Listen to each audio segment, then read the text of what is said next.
কিন্তু একটি জিনিস জানবেন, আমাদের জন্ম জন্মান্তরের আমাদের ভিতরে ভগবত প্রাপ্তির পথে, প্রেম ভক্তির পথে সব থেকে বড় অন্তরায়, সব থেকে বাধা, যে বাধার সর্দার হলো এই অহংকার বাসনা। একটা জিনিস আবার বলবো, হৃদয়ে লিখে নিন, ভগবত প্রাপ্তির, প্রেম ভক্তির প্রাপ্তির, ভজনের সব থেকে বড় বাধা বহু জন্মের অহংকার বাসনা। এটি সরে দাঁড়ালেই ভগবান আপনার সামনে, সর্বপ্রাপ্তি আপনার সামনে। এর দৃষ্টান্ত, এই লীলা কথা আমরা পরে শ্রবণ করব। আপাতত আমরা অহংকারের পরিভাষাটি জানছিলাম, বড় হওয়ার ক্ষুধা, শ্রেষ্ঠ হওয়ার ক্ষুধা। এই ক্ষুধাটাই আমাদের জীবনে, এই অহংকার রূপ পতন বা স্খলন আমাদের জীবনে ডেকে আনে। গোবিন্দ যার নাম দিয়েছেন আসরিং সম্পদ, এটা আসরিক সম্পদ। এবং আপনারা জানেন এ সম্পর্কে মহাভারতের একটি টিকাতে খুব অপূর্ব কথা এসেছে। মহাভারতের টিকাতে এসেছে, পঞ্চ পাণ্ডব যখন মহাপ্রস্থানের পথে যান, কোন পথে? মহাপ্রস্থান কাকে বলে? যে পথে গমন করলে পুনরায় আর এই সংসারে ফিরে আসতে হয় না, তাকে বলে মহাপ্রস্থান। যেমন মৃত্যু এবং মহামৃত্যু, যদি মৃত্যু হয় আমার এই প্রাপঞ্চিক শরীরটা, তবে আবার আসতে হবে। কিন্তু যদি কেউ মহামৃত্যু বরণ করে, তাকে আর জগতে আসতে হবে না। মৃত্যু, মহামৃত্যু, ধর্ম, পরম ধর্ম, এই শব্দগুলো যদি আমরা একটু অনুভব করি, তাহলে বুঝবো যে মৃত্যু নয় আমাদের কাম্য, মহামৃত্যু। প্রস্থান নয়, আমরা যেন মহাপ্রস্থানের পথে যেতে পারি। ভগবান শ্রীকৃষ্ণের অন্তর্ধানে পঞ্চ পাণ্ডব এই মহাপ্রস্থানের পথে চলেছিলেন। সেই পথটা এখনো আছে, যে পথ দিয়ে পঞ্চপাণ্ডব গিয়েছিলেন। ধূসর, ধূসর মানে বরফটা যেমন অগ্নি কোন কাষ্ঠকে পুড়িয়ে পুড়িয়ে ছাই করে দেয়, সে তো শুভ্র ছাই। এমনি যুধিষ্ঠির মহারাজ যে মহাপ্রস্থানের পথে গিয়েছিলেন, ওইখানটা বরফগুলো সাদা ছাইয়ের মতো। কি সংকেত দেয় জানেন? কামনা, বাসনা, অভিমান, অহংকার যদি পুড়িয়ে ছাই করতে পারো, তবে মহাপ্রস্থানের পথে যেতে পারবে। ওই পথটা যদি অহংকারকে, কারণ অগ্নির ধর্ম হলো অগ্নিতে যা দেবেন সে কি করবে? গ্রাস করে নেবে, তার রঙে রাঙিয়ে নেবে। যদি অহংকারকে পোড়াতে পারো, দম্ভকে পোড়াতে পারো, তখন এই অভিমান, অহংকার পুড়িয়ে মহাপ্রস্থানের পথে যেতে যাবে। খুব ধ্যান দিন, ঘটনাটা অত্যন্ত মার্মিক। প্রথম পড়ে গেলেন মহাপ্রস্থানের পথে, প্রথম পড়লেন সহদেব। কে পড়লেন? ভীম, অর্জুন, নকুল, সহদেব। যুধিষ্ঠির সর্বাগ্যে পড়ে গেলেন কে? সহদেব। ভীম প্রশ্ন করছেন, মহারাজ, ধর্মরাজ, প্রাজ্ঞ, সত্যবাদী, এই জিতেন্দ্রীয় যুধিষ্ঠিরকে বলছেন, সহদেব কেন পড়ে গেল? আমাদের সাথে সশরীরে কেন যেতে পারলো না? বলুন দাদা। প্রাজ্ঞ যুধিষ্ঠির বললেন, শোনো, সহদেব যে স্থানে যেত, সকলের মধ্য থেকে ওর একটা অভিমান কাজ করছে যে আমি খুব জ্ঞানী। প্রাজ্ঞ সহদেবের অভিমান ছিল যে আমি খুব জ্ঞানী। এই অভিমানই তাকে মহাপ্রস্থানের পথে যেতে বাধা হয়ে দাঁড়ালো। যুধিষ্ঠির মহারাজের ভাষ্য। দ্বিতীয় কিছু দূর গিয়ে নকুল পড়ে গেল। নকুল পড়ার পরে যুধিষ্ঠির মহারাজের কাছে আবারও একই জিজ্ঞাসা, নকুল কেন পড়লো? আমরা তো 5 ভাই একসাথেই মহাপ্রস্থানের পথে যাত্রা করেছি। বলল, নকুলের যে কারণে সে মহাপ্রস্থানে পৌঁছাতে পারলো না, পথেই পড়ে গেল, ওর রূপের একটা গর্ব ছিল। এই জন্য অভিমানের জায়গাগুলো বলছেন ব্যাসদেব। অভিমান কখন হয়? যার ভিতরে খুব বিদ্যা থাকে, খুব জ্ঞানের বৈদুষ্য থাকে, অভিমানে মাটিতে পা দিতে পারে না। অহংকারের জায়গাগুলো এই।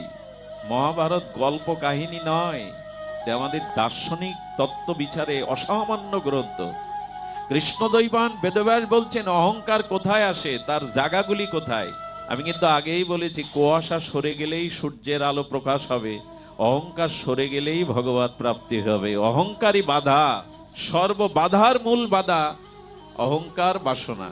নকুল পড়ে গিয়ে বললেন, ও মহাপ্রস্থানের পথে ব্যর্থ হলো এই জন্য যে ওর একটা রূপের গর্ব ছিল। হ্যাঁ, রূপ খুব গর্বের বস্তু, কিন্তু দেখবেন খুব রূপবান মানুষের যদি না হোক ক্যান্সার হয়, তাকে থেরাপি দেওয়ার পর তার রূপের দিকে তাকাবেন।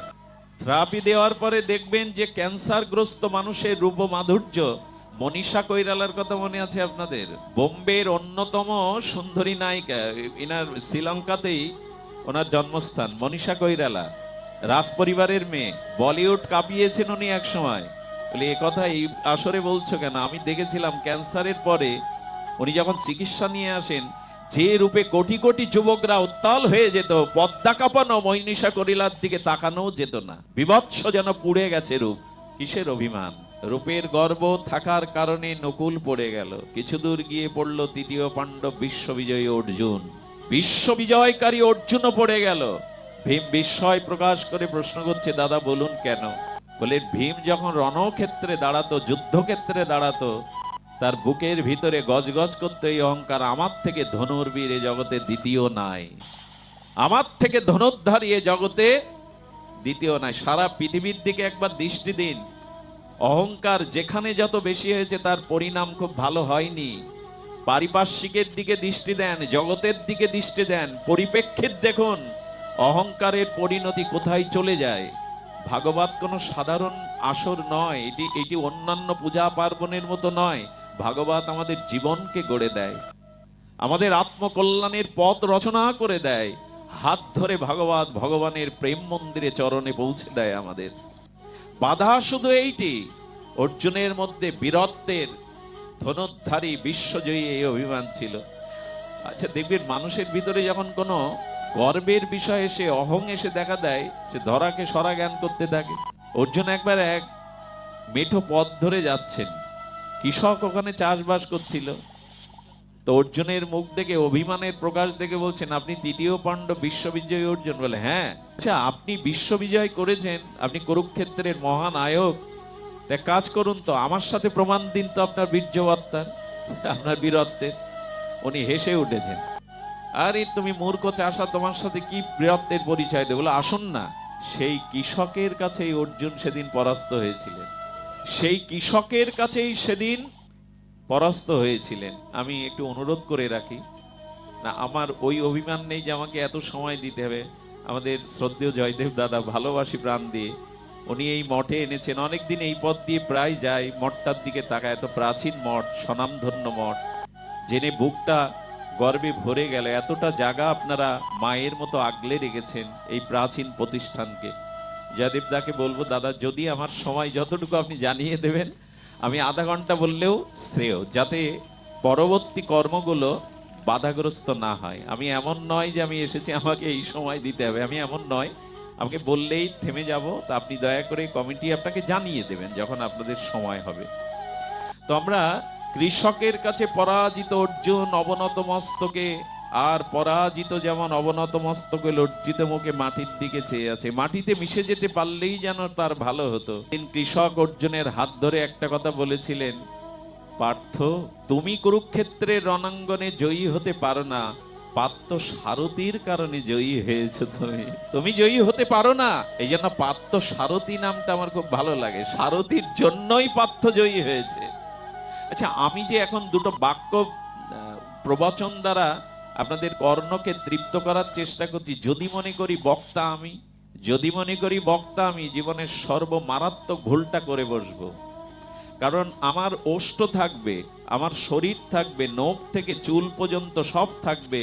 পরমাত্মা বা আত্মা চলে গেলে এই ঠোঁট আর কথা, এই জিহ্বার কথা আমি বলছি। আচ্ছা, যদি মনে হয় আমি খুব মূল্যবান মানুষ, সময় ব্যয় করে এই মাটিতে বসে হরিকথা শুনছি, আমি শ্রেষ্ঠ শ্রোতা, মৃত মানুষকে ডাকলে কানে শুনতে পাবে তো, সাড়া দেবে তো? এখন কে শুনছে আপনার মধ্যে বসে? আত্মাই শুনছেন, আপনি শ্রোতা, এই অভিমান আপনার মানায় না। এই জন্য আমাদের উচিত হলো যে তৃতীয় পাণ্ডব অর্জুনকে বলেছিলেন, বিজয়ী পার্থ নয়, পার্থ সারথীর কারণে পার্থর জয়। আমাদের জীবনে এইটুকু ধারণা করতে হবে, পুতুলগুলো নাচতে পারে না। অলক্ষ্য থেকে তিনটে সুতার দ্বারা পুতুলগুলোকে কেউ নাচায়। যন্ত্র রানী মায়া, গোবিন্দ বললেন, প্রত্যেকটি জীবের হৃদয়ে আত্মারূপে আমি জীবকে পরিচালনা করছি, তোমার কোনো কর্তৃত্ব এখানে নাই, তুমি কর্তা নও। এই ধারণাটা আজ আমরা ভুলে গেছি বলে বারবার পতন হচ্ছে আমাদের, বারবার ভুল পথে চলেছি আমরা। তুমি কর্তা নও। আচ্ছা, কুয়ো আপনি খুঁড়তে পারেন, কুয়ো আপনি খুঁড়তে পারেন, জল ওঠাটা আপনার উপরে নির্ভর করবে কি? চেষ্টা করলেই সব হয়, তার কৃপা না হলে। কৃষক জমি হাল চাষ করতে পারে, বৃষ্টি আসাটা কৃষকের উপরে নির্ভর করে না, প্রকৃতির উপরে, বিশ্ববিধাতার উপরে নির্ভর করে। এই জন্য দয়া করে বলবো, আসুন আজকে একটা প্রতিজ্ঞা করি। ভাগবত মানে সাধারণ বস্তু নয়। প্রতিজ্ঞা করি আজ থেকে অভিমানের এই উদ্ধত্ত মস্তকটা নত করতে শিখি, এই আসরিক সম্পদটা ত্যাগ করি, না হলে আমিও শান্তি পাবো না, অন্যকেও শান্তি দিতে কোনোদিনে পারবো না। আচ্ছা, অর্জুন পড়ার পরে কার পালা এবার? আছে কয়জন? ভীম আর যুধিষ্ঠির। ভীমও পড়ে গেল। যুধিষ্ঠির তখন সম্মুখ মানে চাই, একটা অদ্ভুত কাণ্ড দেখবেন, মহাপ্রস্থানে তারাই যায় যারা পেছনে বারবার তাকায় না। এই যে দ্রৌপদী থেকে 4 ভাই পড়ে গেল, যুধিষ্ঠির একবারও পেছনে তাকাননি। যুধিষ্ঠির একবারও পেছনে, এবার এদিকে তাকান, শব্দের দিকে তাকান। শব্দের দিকে তাকাতে বলছি কেন? যারা বারবার পেছনে চায় তারা এগোতে পারে না। আচ্ছা, যে লোক মোটরসাইকেল চালাচ্ছে ও যদি বারবার পেছনে তাকায়, কথা কি বোঝা যায়? বারবার যিনি মোটরসাইকেল ড্রাইভিং করছেন, গাড়ি ড্রাইভিং করছেন, উনি যদি বারবার পেছনে তাকান, অ্যাক্সিডেন্টে পড়বে কিনা? আমরা বারবার পেছনে তাকাই। পেছনে তাকানো মানে বুঝতে পেরেছেন তো? আমি না থাকলে এদের কি হবে, এরা কি করবে, হায় হায় আমি ছাড়া এদের কোনো উপায় নাই, বারবার পেছনে থাকায়। আমি না হলে, তুমি আজকে চলে গেলে তোমার যারা আশ্রয় করে আছে তাদের কোনো ক্ষতি হবে না, তাদের পূর্বজন্মের প্রারব্ধ কর্মভোগে যা আছে তারা পাবে, তুমি থাকলেও পাবে, না থাকলেও পাবে, তুমি ওদের কর্তা নও। আরে কত অনাথ সন্তান রাজপথ থেকে রাজা হয়েছে, আর কত রাজা কাঙাল হয়ে সামনে ভিক্ষা চাচ্ছে। এটা তোমার কর্মর কারণে, প্রারব্ধের কারণে তুমি এদের কর্তা নও। এই জন্য বারবার পেছনে তাকাচ্ছে। যারা হিমালয়ে পর্বতে ওঠে ওরা পেছনের দিকে বারবার তাকাইতো, তাকালে উঠতে পারবে না। পেছনে কারোর সাথে কথা বললে, এবার যখন মানুষ যখন খুব উপরে ওঠে দেখবেন পেছন ফিরে কারোর সাথে কথা বলতে চায় না। এই সংসারের নিয়ম হলো এগিয়ে যাও ভগবানের দিকে, বারবার পিছনে ফিরে চেয়েও না। আমার আমার করে যদি বারবার আমি না থাকলে এদের কি হবে, যখনই এই চিন্তা করবেন তখন পিছনে পড়বেন। ভাবা যায় ভীমের মতো, অর্জুনের মতো ভাই পড়ে গেল, যুধিষ্ঠির একবারও পেছনে ফিরে তাকাননি। নির্মোহ না হলে ভগবানের কাছে যাওয়া যায়? মোহমায়া আটকে থাকলে যাওয়া যায় কি? এই যেমন আজকে যারা এসেছেন, বাড়িতে বিনোদন অনুষ্ঠান ছিল, হ্যাঁ, সজ্জনের সাথে বাক্যালাপ ছিল, ভালো খাবার খেতে পারতেন, দোকানে বসে থাকতে পারতেন, বিনোদন করতে পারতেন, মাটিতে এসে কেন বসেছেন এই মঠে? বলে এইটুকু পেছনে মাঝে মাঝে তাকাতে নেই। সারা দিন সারা জীবন সংসার, বউ ছেলে মেয়ে, আমার এই দিকে যদি তাকান এগোতে পারবেন না, অ্যাক্সিডেন্ট করে বসবেন। ড্রাইভার যিনি সামনে লক্ষ্য গন্তব্যে চলেছেন, উনি বারবার পেছনে তাকালে অ্যাক্সিডেন্ট করে। আমরা বারবার তাকাই, কি হবে? তো ভীম যখন পড়ে গেল, যুধিষ্ঠির মহারাজ নিজেই নিজে প্রশ্ন করছেন, নিজেই উত্তর দিচ্ছেন আমাদের কারণে। ভীম পড়লো কেন? হলো ভীম বৃকোদর, অনেক বেশি ভোজন করত, খেতে পারত, আর বেশি খাওয়ার ফলে তার শরীরে দেখা দিয়েছিল অত্যন্ত বল। এই বলের অহংকার করে মাঝে মাঝে গাছ তুলতো ভীম। তার বলের অহংকারে মাঝে মাঝে গাছ তুলতো। বলে এই বলের অহংকারে যেতে পারল না কে? ভীম। শুধু অহংকার ছিল না যার, তিনি সশরীরে মহাপ্রস্থানের পথে চলে গেলেন, যুধিষ্ঠির মহারাজ। এতে কি প্রমাণ করা হলো? প্রমাণ করা হলো অহংকার থাকলে আবার পিছনে পড়তে হবে, আবার আসতে হবে। যুধিষ্ঠির মহারাজ মহাপ্রস্থানের পথে চললেন, তিনি পড়ে যাননি। আমরাই পড়ি, যারা এমনি করে বারবার পিছনে ফিরে তাকায়, অহংকারে ভারী হয়ে যায়। এর পরেও কি আমাদের চিত্তে এই ভাবনা আসবে না যে অহংকার যথেষ্ট নয়? শুধু ভক্তমণ্ডলী, এখানে প্রমাণ দিয়েছেন হই হয়, নহস, বেন, নরক, রাবণ। এদের চরিত্র একটু শুনতে হবে, আমি সংক্ষিপ্তই বলবো। বৃন্দাবন দাস ঠাকুর তিনি প্রমাণ দিচ্ছেন অহংকারে কারা প্রমাণ হয়েছে। মানুষ তো এখন যুক্তি চায়, প্রমাণ চায়, প্রত্যক্ষ প্রমাণ ছাড়া মানুষ এখন কিছু বিশ্বাস করতে চায় না। তবে একটা কথা বলি, মাঝে মাঝে প্রমাণ ছাড়াও কিছু বিশ্বাস করবেন। আচ্ছা, মাকে যদি বলা হয়, মা আমার বাবাকে, পিতাকে, জন্মদাতাকে, মা যদি বলে দেয় এই তোর জন্মদাতা, ওখানে যুক্তি খাটাতে পারবেন? অন্ধবিশ্বাসে এটাই তো মানতে হবে, মা যার পরিচয় দেই আমার পিতা, ওখানে যুক্তি থাকবে? সব কথায় যুক্তি আনতে যাবেন না, সব কথায় তর্ক আনতে যাবেন না, কিছু জিনিস মেনে নিতে হয়, তাহলেই কল্যাণ হয়। এমনি মানুষ যেহেতু যুক্তি চায়, এই জন্য গ্রন্থকার অনন্য কিছু দৃষ্টান্ত আমাদের চোখের সামনে এনেছেন। আমরা দৃষ্টান্তগুলো সামান্য একটু জানবো। হই হয়, হই হয় মানে ইনি শিবের উপাসনা করতেন, আর ভগবানের শিবের পরে উনি 1000 হাত চেয়েছিলেন। ক হাজার? 1000 হাত চেয়েছিলেন। তো হাত পেয়ে কোথায় ভগবানকে একটু ভজনা করবে, কারণ দুই হাতে হাততালি দিলে তো বাজে, কিন্তু যদি 1000 হাতে তালি দেয় কত মধুর শব্দ হবে, আকাশ বিদারী শব্দে ভগবানে। কিন্তু ওই হাত 1000 পেয়ে তার ভিতরে গর্ব অহংকার এলো, বলের গর্ব। একদিন ভগবান শিবকেই বলছেন, আরে আসুন না আমার সাথে একটু আপনি লড়াই করুন, আমার 1000 হাতের বীর্যবত্তা বীরত্ব একটু প্রমাণ করি। ভগবানকেই চ্যালেঞ্জ ছুড়ে দিল। রাবণ কৈলাসে গেছে। কোথায় গেছে? কৈলাসিকে দিকে মুনি ঋষিরা ভগবান শিবের প্রণাম করবার জন্য লাইনে দাঁড়িয়ে, মন্দিরে যেমন লাইনে ভগবত দর্শন বিগ্রহ দর্শনে। রাবণ বলছে, আমি রাবণ তিলক বিজয়ী, আমি দর্শনের মধ্যে ওই বেশ কিছু লোক আছে দেখবেন ওইভাবে লাইনটা মানতে চায় না, আমারটা আগে করে দাও। হ্যাঁ, অনেক সময় ব্যস্ততা থাকে, তাদের সময়ের মূল্য আছে, হয় এটা।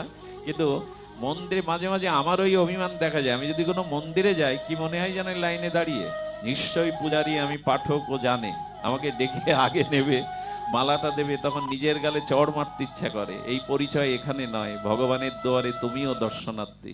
যারা কোনো গুণে গুণান্বিত, তারা কখনো যেন সামাজিক সুবিধা ওই অহংকারে আদায় করতে না চেষ্টা করে। তোমার গুণ থাকলে এমনিই তোমাকে ডেকে নেবে মানুষ, শ্রদ্ধা গুণাবলী থাকলে ডেকে নেবে। সুধীজন, এই জন্য শাস্ত্র বলেছেন কোনো সামাজিক সুবিধা ভোগ করতে যেও না। ভগবান তোমাকে যে কৃপা করে তোমার ভিতরে গুণ দিয়েছেন, এই গুণের অপব্যবহার করতে যেও না। তো উনি 1000 হাত দিয়ে সেই বল প্রয়োগের অভিমান জানালেন। রাবণ গিয়ে বললেন, আরে আমি প্রণামের জন্য লাইনে দাঁড়াবো? উনি কি করলেন জানেন? অযুত বলশালী রাবণ কৈলাস পর্বতটায় হাতে তুলে ধরলেন। তুলে ধরে যখন নাড়াচ্ছেন, গল্পগাথা নয়, রাবণের ইতিহাসে মাতা পার্বতীকে ভগবান শিব বললেন, কৈলাসে তো ভূমিকম্প নেই, ভূমিকম্প হচ্ছে কেন পার্বতী? তাহলে ভূমিকম্প না, তোমার এক শিষ্যের কাজে রাবণ এসে কৈলাস হাতে তুলে নাড়াচ্ছে। ভগবান শিখ দেখলেন এভাবে ভেঙে পড়ার থেকে রাবণকে ডেকে বললেন, বাবা তোমাকে আর আমাকে প্রণাম করতে পূজা করতে আসতে হবে না, আমি তোমার লঙ্কায় প্রতিদিন পূজা নিতে যাব, প্রণাম নিতে যাব। রাবণ খুশি হলেন, আরে সবার মধ্যে কি আমি সমান? এই অভিমান আছে। আমি কথাটি বলতে চাই না, বলাটা ঠিক নয়, এখনই এর মধ্যে একটা প্রমাণ আছে। আমাদের মাঝে একজন জজ এসেছেন, উনি প্রায় পাঠে যান, এই ধুলায় আপনাদের মাঝেই বসে আছেন, নিজের পরিচয়টা দিতে নিষেধ করেন আমাকে। প্রসাদ ভোজী একজন পরম বৈষ্ণব, পুরো পরিবারটাই বৈষ্ণবীয় ধারায় প্রসাদ পান। তার পরিচয়টা অন্য কারণে আমরা দেব না, কিন্তু এইখানে মাটিতে বসে তিনি পাঠ শুনছেন, চেয়ারটাও গ্রহণ করেন না। আমার মনে হয় শ্রেষ্ঠ জনের মাঝে এটাই পরিচয়। ফলবান বৃক্ষের ডালটা নুয়ে আসে, ফলবান বৃক্ষ দৈন্য প্রধান না হলে ভগবানকে পাওয়া যাবে না। একটা জিনিস জানুন, দৈন্য যার ভিতরে নেই, ভগবত প্রেম ভক্তি আদৌ কোনো কালে পাবে না। এটা সিদ্ধান্ত কথা শাস্ত্রের। দৈন্য যার নেই, সে প্রেম ভক্তি পাবে না, কোনোদিন পেতে পারে না। দাদাকেও বলি, আপনার পায়ে ব্যথা, চেয়ারে বসুন, এটা ভাগবত সম্মানের জন্য নিচে বসেন, যন্ত্রণায় কাতর হলেও নিচে বসেন। কারণ করুণাটা নিচে গড়িয়ে যায়, জলটা নিচের দিকে গড়ায়। করুণা পেতে গেলে নিচে নিতে হয়, করুণা নিতে গেলে নিচে নিতে হয়। তরল বস্তুটা দেখবেন নিচের দিকে যায়। এই জন্য ভাগবত শুনতে গেলে, করুণা পড়তে গেলে দৈন্যের পাত্র লাগে, দৈন্যের পাত্র লাগে, নিচে হতে হয়। সেই তো পাই জগতে, ঝর্ণার জল ঊর্ধ্বমুখী যায় না, নিচের দিকে নেমে আসে। এবং বৃন্দাবনে যারা গেছেন 84 ক্রোশ এই মথুরা মণ্ডলে, দেখবেন বৃন্দাবনে আজও বিস্ময়কর, পৃথিবীতে এটা সম্ভব। বৃন্দাবনের প্রতিটি বৃক্ষের শাখা পোশাখা নিচের দিকে, একটাও ঊর্ধ্বমুখী না আজও। কেন জানেন? তারা রাধারানীর চরণ কৈকর্য পাওয়ার জন্য এখনো তাদের শাখা পাতাগুলো নিচের দিকে নুয়ে আছে। কবে রাধা ঠাকুরানীর করুণা পাবো? এই অভিমান অহংকার আমাদের ধ্বংস করে দেয়। আজকে ঠাকুর মানে বিশেষ করে বৃন্দাবন দাস ঠাকুর এই পথটা মহান, তার হাত কাটা হলো শেষ পর্যন্ত এই অভিমানে। এই জন্য হয় তার অভিমানে তিনি নষ্ট হলেন। নহুষের কথা মনে আছে? চরিত্রটা আজকে হৃদয়ে অঙ্কন করে নিন, অদ্ভুত এই চরিত্রটা। রাজা যজাতির পিতা নহুষ, না নহুষের পিতা যজাতি, হবে কোনো একটা, পিতা নাই পুত্রই। নহুষ ভাগবত চরিত্র দেখাচ্ছেন, এত বলশালী, এত বৃজ্ঞ, যে একবার ইন্দ্র স্বর্গে ছিল না বলে ইন্দ্র বিশ্বজিৎকে হত্যা করায় ব্রহ্ম পাপে ইন্দ্র পলায়ন করেছিলেন। এখন একটা রাষ্ট্রযন্ত্রে তো প্রধানমন্ত্রীর পদ থাকতে হবে, নাহলে রাষ্ট্র পরিচালনা কে করবে? তো স্বর্গের ইন্দ্র নাই, তো স্বর্গকে কে রক্ষা করবে? এই জন্য নহুষকে পৃথিবীকে নিয়ে স্বর্গের অধিপতি ইন্দ্র করা হলো। তুমি পরিচালনা করো, তুমি বিজ্ঞ। কিন্তু এই চেয়ার আবার খুব ভালো জিনিস না, সবার জন্য এই উচ্চ আসন চেয়ার খুব ভালো জিনিস না। উনি স্বর্গের ইন্দ্র পদে বসেই কিছুদিনের পরের ভিতরে ওনার ভিতরে আসে, স্বর্গটা একটা ভোগের জায়গা। অশ্বরী নিত্য পারিজাত পুষ্প মন্দাকিনীর দ্বারা ওখানে পুণ্যের কারণে মানুষ ভোগ করতে যায়। তো চারিদিকে ভোগের সম্পদ দেখে তখন বামে তাকাচ্ছে নহুষ। কোন দিকে তাকাচ্ছে? স্ত্রী প্রতির কোন পাশে থাকে, ডানে না বামে? আমি স্বর্গে এসেছি, ইন্দ্রপদ পেয়েছি, তো ইন্দ্রাণী তো নেই আমার পাশে। কার দিকে দৃষ্টি গেল জানেন? এই জন্য আমাদের মহাজনরা বলে যে প্রভু পাপ কর্মের কারণে যদি নরকে গিয়ে ফল ভোগ করতে হয়, নরকে দাও, স্বর্গে দিও না। বৈষ্ণবরা বলেন ওই পাপ স্খলন করে আবার ফিরে আসতে পারবো, কিন্তু স্বর্গে ভোগ আছে, ওই ভোগ থেকে ফিরে আসলে ভোগের অভিমানটা, সংস্কারটা ভেতরে থাকবে। ও বলছেন আমার তো ইন্দ্রাণী নেই এখানে। কার দিকে দৃষ্টি গেল জানেন? পৃথিবীর অন্যতম শ্রেষ্ঠ সতী শচী, ইন্দ্রের স্ত্রীর নাম। পৃথিবীর অন্যতম শ্রেষ্ঠ শচীর মধ্যে অন্যতম শচী। এত অপরূপ রূপ মাধুর্য তার, ভুবন ভুলানো রূপ। আর মহাসতী দৃষ্টি গেল ওর দিকে, জ্বালাতন করতে লাগলো। স্বর্গের পথ পেয়েও পরস্ত্রীর প্রতি দৃষ্টি গেল। আমি রাজা হয়েছি, আমার তো একটু ভোগ দরকার, বিনোদন দরকার। এই জন্য মানুষের জ্ঞান না থাকলে, মানুষের চেতনা না থাকলে উচ্চ পদে গেলে সে রসাতল করে ফেলবে, নিজের জীবনকে শেষ করে ফেলবে। সংযমী ব্যক্তি ছাড়া, জ্ঞানী ব্যক্তি ছাড়া যদি উচ্চ পদ পায়, সেই পদ সে শুধু নিজে ধ্বংস হবে না, অন্যকেই ধ্বংস করবে। ভাগবতীয় দর্শন গাল গল্প কাহিনী নয়, এগুলো আমাদের জীবনে এখন একান্ত প্রয়োজন হয়ে দেখা দিয়েছে। নহুষ জ্বালাতন করতে লাগলো, শচী চিন্তা করলেন একে কি করে নিরস্ত করো। আরে ইন্দ্র কি ফিরবে? ইন্দ্র আর ফিরবে কি? তুমি আমাকেই বরণ করে নাও, কেন তোমার আসন খালি থাকবে? শচী মনি ঋষিদের কাছে, গুরুদেবের কাছে শরণ, আমাকে বাঁচান, আমি পতির শোকে শোকাহূত, আমাকে এই প্রস্তাব দিচ্ছে। এই জন্য যদি কখনো কোনো সংকটে পড়েন, শ্রীগুরু শুদ্ধ বৈষ্ণবের কাছে পরামর্শ নেবেন। এরাই মানুষকে কল্যাণের পথ বলে দেয়। উনি বলছেন তো তুমি প্রস্তাব দাও, সপ্ত ঋষির কাঁধে পালকিতে চড়ে যদি তুমি আমায় নিতে আসতে পারো আমার ঘরে, আমি তোমার স্ত্রী হব, গ্রহণ করব। প্রস্তাবনাটা কি দিলেন? ঋষি বুদ্ধি দিলেন, সপ্ত ঋষি পালকিতে করে যদি তুমি আমাকে নিতে আসতে। যেই সংবাদটা নহুষের কাছে পৌঁছালো, নহুষ কি বলছে জানেন? সপ্ত ঋষি কারা? এই যে অত্রি, পুলস্ত, হ্যাঁ, বশিষ্ঠ, এই সপ্ত ঋষি ভগবানও এদের সম্মান করেন, ভগবানও এদের প্রণাম করেন। সপ্ত ঋষি বলে ধ্যান করছিল। স্বর্গের রাজা তো গিয়ে বলছে, এই বুড়োর দল ওঠো, পালকি নাও। অহংকারী জীবের ভাষা এই বুড়োর দল ওঠো, পালকি কাঁধে নাও, আমাকে শচীরালয়ে নিয়ে যাও। ঋষিরা তো ধৈর্যশীল, এরা প্রাজ্ঞ, এরা মৃত্যুঞ্জয়ী মহাপুরুষ। ওর অভিমান অহংকার জানতে পেরে তখন ওরা পালকি নিলেন। পালকিতে উঠে ওরা তো ধীর লয়ে চলছে, আত্মস্থ পুরুষ বলে, এই সর্পগতিতে চলছো কেন, জোরে চলো।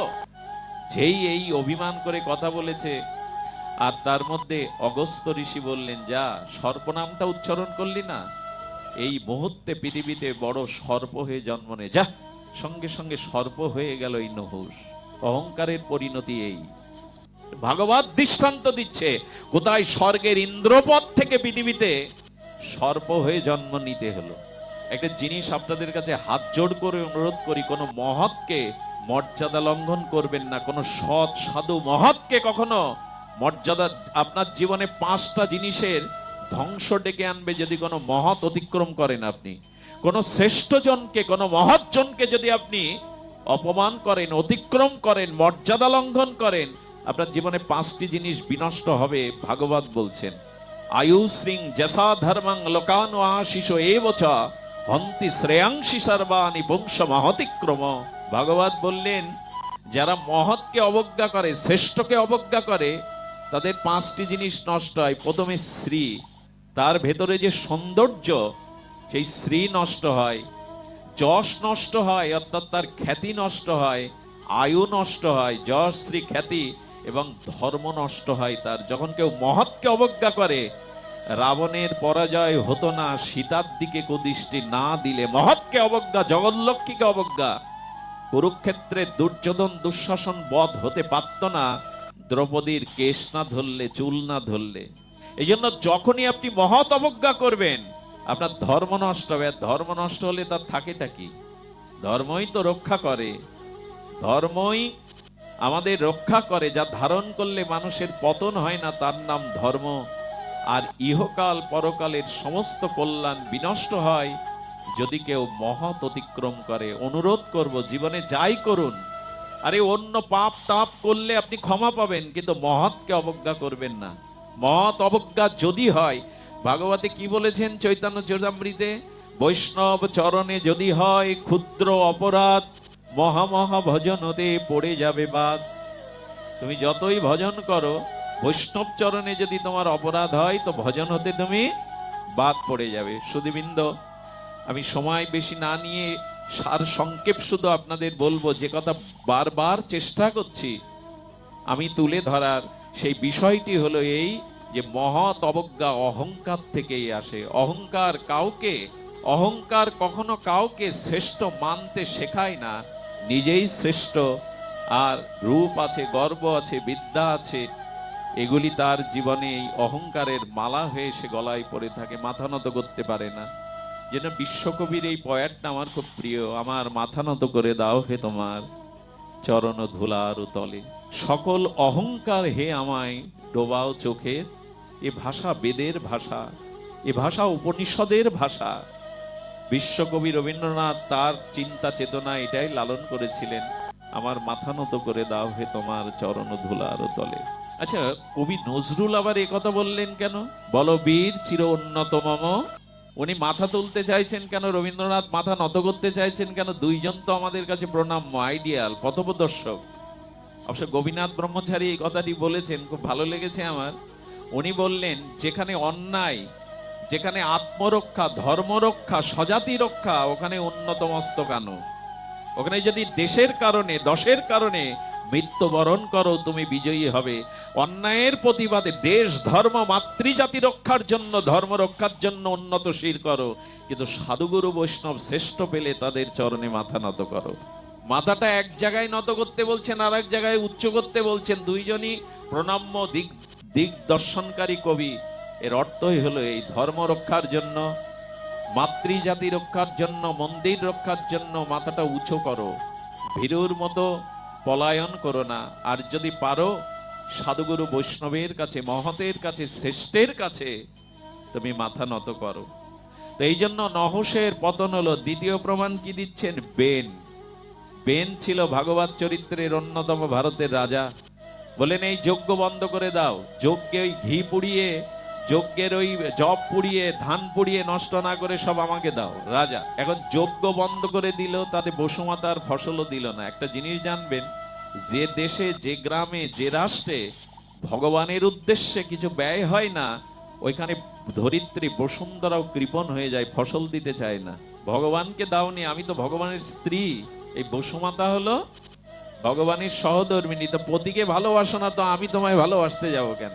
মীরা যখন রাজস্থান থেকে তাকে, মীরাকে কলঙ্ক দিলেন, মীরা কত যন্ত্রণা সহ্য করে বৃন্দাবনের পথে চলে গেল। তারপর থেকে ওইখানে আর ফসল হতো না, অনাবৃষ্টি, রোগ শোক দেখা দিয়েছিল। বুঝতে পেরেছিল গ্রামের লোক, মীরার মতো ভক্তকে কলঙ্ক দিয়ে তাড়িয়ে দেওয়ার পরিণতি আমরা ভোগ করছি। এই জন্য এখানে শাস্ত্রে বলেছেন যে বেন যখন যজ্ঞ বন্ধ করে দিল, আর ঋষিরা এসে তখন ওকে বোঝাতে চেষ্টা করলো।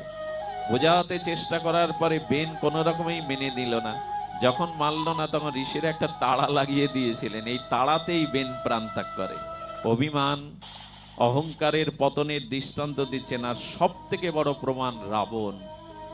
সব থেকে বড় প্রমাণ রাবণ। আপনি চিন্তা করতে পারেন, রামের থেকে সব বিষয়ে জাগতিক বিচারে রাবণ উঁচুতে ছিল। রাবণ পুলস্ত ঋষির বংশধর। কার বংশধর? উনি পুলস্ত ঋষির বংশধর। রাম হলো ক্ষত্রিয় বংশোদ্ভূত। আরে যুদ্ধক্ষেত্রে রাবণ রথে করে আসতেন, আর রামের রথ ছিল না, রাম মাটিতে দাঁড়িয়ে যুদ্ধ করতেন। রাবণের পেছনে কে ছিল? মেঘনাদ। রাবণের পেছনে কুম্ভকর্ণ, বড় বড় বীরগণ। আর আমার প্রভুর পেছনে ছিলেন কিছু বানর, হনুমান। এরাই তো। সব দিক বিচার করে দেখুন, রাবণ ছিল সুরক্ষিত, আর সিন্ধু সাগরের ওপারে স্বর্ণলঙ্কায়, আর রাম বনবাসে ঘুরছিলেন। তো সব বিচারে রাবণের এই যে রাবণ মৃত্যুঞ্জয়ী প্রায়, তিনি দেবতার হাতে কারো হাতে মরবেন না এরকম প্রতিজ্ঞাও করেছিলেন। শুধু নর আর বানর এই দুটো বাদ রেখেছিলেন, ব্রহ্মা ভাগ রেখেছিলেন।